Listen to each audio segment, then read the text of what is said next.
Mga gamit ng dahon ng bayabas, number 1, para sa sugat o impeksyon sa balat. Hugasan ang dahon ng bayabas at durugin ito hanggang maging malambot. Ilapat ito sa sugat o impeksyon at takpan ito ng tila o bandage.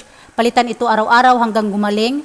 Number 2, para sa ulcer o gastritis, magpakulo ng 6 na dahon ng bayabas sa 1 litro ng tubig hanggang maging kalahati ang dami nito. Salain ng tubig at inumin ito 3 beses sa isang araw bago kumain. Sunod, para sa pagtatae, magpakulo ng 8 dahon ng bayabas sa 4 na basong tubig hanggang maging 2 baso ang dami nito. Salain ang tubig at inumin ito 2 beses sa isang araw hanggang gumaling. Sunod, para sa ubo o sipon, magpakulo ng 10 dahon ng bayabas sa 5 basong tubig hanggang maging 3 baso ang dami nito. Salain ang tubig at inumin ito 3 beses sa isang araw hanggang gumaling.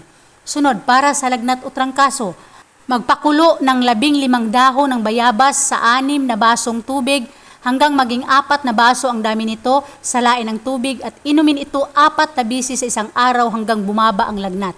Sunod, para sa diabetes o mataas na asukal sa dugo, magpakulo ng 20 dahon ng bayabas sa 8 basong tubig hanggang maging 5 baso ang dami nito. Salain ng tubig at inumin ito 5 beses sa isang araw bago kumain.